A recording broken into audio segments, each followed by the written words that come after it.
يا الله سترك.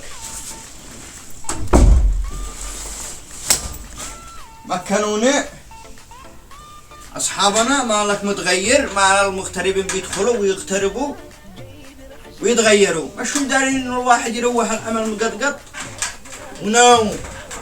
أقول لكم قدروا المغتربين عمل وروحوا رقدوا، بيقولوا مالكم متكبرين، مالك والله إنه الواحد يروح قد هذا بيوجعه عمل ورقده. فالواحد عذروا أصحابكم المغتربين، لا تقولون بيكرثوا.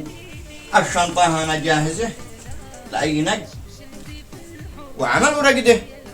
انتم لكن المغترب انه بيكرث كل هذا حرام، انه بيروح بدون قد اللي بدون مزوج ما حب يجابر الحجة حقه، والحسب ما حب يجابر اهله. رقده عمل، رقده كروف الكروف. لا وفقكم، تحياتي. هذا هو الواقع المغترب اليمني. مع السلامة.